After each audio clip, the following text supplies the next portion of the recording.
Here we are this afternoon in the Carlisle County Gym, and I got Coach Brian O'Neill with me here. This has been a real hotbed of basketball down here for a long time.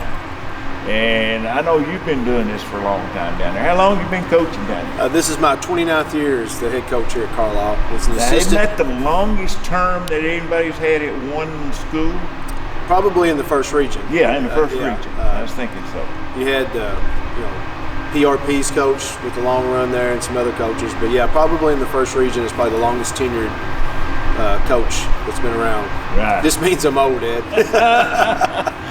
Well, I know you're like me. Basketball's been just a big part of your life, and you love to do it. And you've been competitive down here. Carlisle's been in that state tournament several times in the A and Sweet 16. I was looking. I think there've been 4 or 5 times in Sweet 16 there. And of course, I guess the '83 team was that's the most recognizable team. That's the most recognizable team. I still have fans today when I'm at the state tournament or just anywhere. If they'll see Carlisle County, they'll say, "I saw the '83 team," and they'll talk about that team. Yes, I've been in some. I was at Klingman's Dome at Smoky Mountains, and a guy came up to me and saw that. He knew David Henley, who was a guard on that team, and we sat there and talked for a few minutes about it. He had been to those games, so yeah. Now, some of our viewers might not know exactly about what we're talking about in the '83 team. Explain that just a little bit. Well, we've had success from the get-go when we consolidated in '58. But that team had a lot of expectations that year. In 1982, they went 30-5 and had lost in the regional semifinals. And they had everybody back but one player, and that one player was Chris Guy, who coached at Mayfield for years. Yeah. But they had all those players back, and so they were highly ranked at the beginning of the year, and so was Paducah Tillman as well in the region. But that team went 40-4 that year. At that time, there was no limit on games. Yeah. So they played in the St. Mary Thanksgiving tournament, won it. Played in the Paducah Tillman Christmas tournament, won it. Went to the King of the Bluegrass and was runner-up to Baltimore Dunbar, who had Muggsy Bogues. And it was probably the Baltimore Dunbar is probably the #1 high school team in the history of high school basketball. They've done 30 for 30s on them on ESPN. Yeah. We lost by 17, but we were down 8 going into the fourth, and that was the closest anybody had played them all year.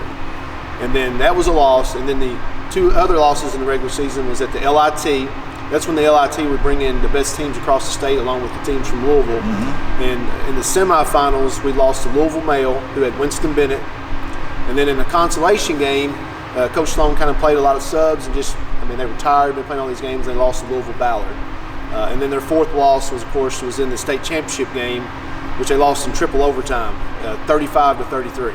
Which is I was listening to that game that night, and I'm really pulling for Carlisle. Yeah, a lot of people see that score and think that they were just a slow down team, but Coach Sloan really would play the opposite of what the other team liked to play. Because early in the tournament, the state tournament, they scored 80 points against Scott County. Mm-hmm. So he just kind of played to the weakness of the other team. And Henry Clay was a team that liked to get up and down the floor. So I've talked to him about that, and he said it really wasn't much in the game plan. They just going to make sure they took good shots.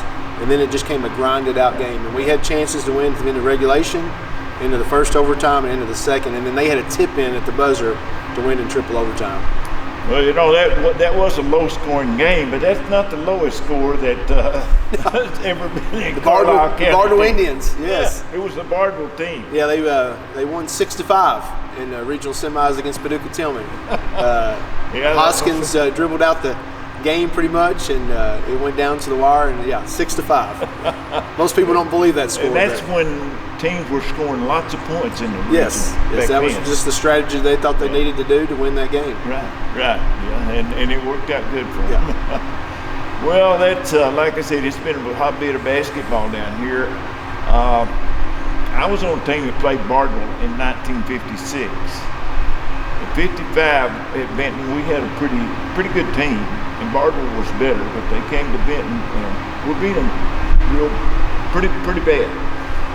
Then we came down here the next year, and we were 17-0 when we got down here. And they threw a zone press against us, and we'd never seen that before. And they They beat us that year. We were 30-3, and that was one of the losses that we had that year. What about the team coming up this year, Brian? Well, I got a lot of experience back. We got 11 juniors and seniors, which at a small school, that's kind of hard to believe. And we got 4 in our senior group, and of course 7 in our juniors. But a lot of these kids played a lot last year.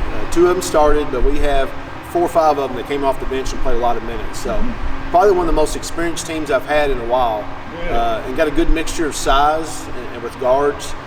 It's one of the bigger teams that I've had. One of my seniors is 6'7", another one is 6'4", 6'3". Then I got a junior he's almost at the 6'10" mark, and so it's been an adjustment for me to be able to coach some size. Yeah. So we've had to mix up our playbook a little bit.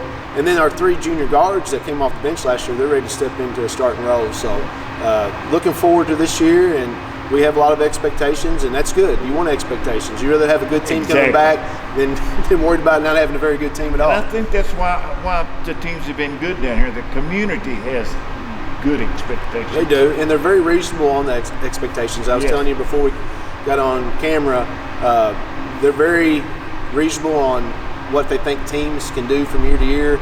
They know here at a small school that we're going to have ups and downs, and but we've been fortunate over the last several years to kind of stay at least average. Right. And then and one thing we have to do is we have to really mix classes together when they play, because we usually don't have really big classes. So having 11 guys in the upper 2 classes is really a benefit for me. Yeah, that's a benefit. You were talking a little bit ago about the size. We've always had some fairly good size down here, but that's the sizable high school team. Yes, it is. So they're not going to say that's a small school anymore. That's a tall school. Yeah. Our enrollment is small, but our roster is pretty tall. Yeah. What is the enrollment down We're here? under 200 now at the high school level. So Okay. it's gradually getting smaller just because there's not a lot of jobs in this area, and people go to college and they move away. But we still have several that come back. I'm not going to ask you what's your favorite team, but talk about some of the guys that's played for you, that's done well and gone on and played at the next level. So. Well, Joe Ben Hogenkamp, my first couple of years was my first big man that I had. And what's unique about Joe Ben is when he was a freshman, he couldn't play a lick, and he just stuck with it. Ended up playing at Mineral Area Junior College and then at Mid-Continent. Tore his knee up, and it kind of ended his college career. But a lot of people remember Matt Hoskins that played for me. He was on the 01 team that got us to the state tournament. Matt was a 20-10 guy every single night. I mean, just a solid player, kind of a freak athlete. He's 6'3", over 200 pounds, could touch the top of the square, but just could really play. And then his brother Brett was on the 04 team that went to the state tournament. And those 3 really were the ones early in my career. And then, here lately, Caleb Hardy, Marcus Burnett, Garrett Hayden, have been all really, really good players for me. And I have one that's at junior, the one I was telling you is a little under 6'10", Wyatt Rickard. He has a chance to be mentioned in those guys as well this year. So he has a lot of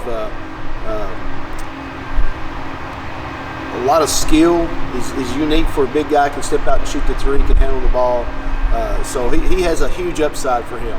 But some of those players mentioned, there's a lot more really solid players that I've had, and which is really, you talk about coaching, you got to have good players. You can be a great coach, and if you don't have good players, you're not going to have much success. Well, that's that's the thing about it down here. You've had many good players down here through the years. It's what made you competitive so long. How many teams have you taken to the state tournament? We've been to the Sweet 16 twice, and we've been to the All-A twice. Okay. And in 04, we went to both of them, which was the first school in region history to go to the All-A state and then into Region 1. And we've been to several All-A finals, so we've been pretty competitive in the All-A. So I'm hoping this team I have now for the next 2 years will be competitive at both levels, the All-A and also the Region 1 tournament. Sure. Sounds like they could be very well. I'm sure in coaching that many years, there's been some unusual things that has come up and happened. Maybe you've seen some of our stories before, but some of the unusual things that do happen out there. You got anything in mind? Well, not in particular. I mentioned the 05 team a while ago to you. In 04, we went to the state tournament and went to the All-A, and we graduated almost every one of those kids. All 5 starters were gone. we were not very good. And we went through the year and struggled. We're just trying to be competitive. Went 0-6 in the district. And then in the district tournament, something happened. We upset the number 1 seed in overtime. Hickman County was the 1 seed that year. And then in the championship game, we lost to Fulton County in overtime. They had Jeffrey McLean that played at Murray State. Right. And we were a free throw away from winning the district tournament. We'd won 6 games all year. And we were 1 free throw away. So I know that's not like a crazy thing, but like to me, that sticks out. Yeah, it's one of those things where you want to play your best at the very end of the year. And that team, even though it struggled, they kept working hard and kept going at it. Yeah, if you've seen... I got one more thing. Yeah. Just happened just a few years ago. Garrett Hayden scoring 70 points. One of the craziest things that I've was witnessed. His last game? No, it was our it was our second game of the year that year. Okay. We were playing Paducah Tillman, and honestly, as a coach, I had no idea how many points he had. At halftime, he had 33 points. We were in a close game. In the third quarter, he had 50 points. We were down 13. And I heard assistant coach behind me say 50, and I turned around and looked at him. He said, G's got 50 points. And I was like, there's no way. Like, you're coaching, you don't think about those things. Well, we ended up coming back. We got down 15, came back and won the game, and we scored 84 points, and he had 70 of them. But what was impressive, he was 22 of 33 from the field and 6 of 7 from 3. So you would think somebody scored 70 points, probably shot 50 or 60 times. But he was very efficient, and that is just one of those games like, did that really happen? And then I went back and watched it a few times, and it's just a very unique game to watch. I think so. There was a player, I guess it was at Bartle or maybe here, that he became too old or Glenn Schroeds.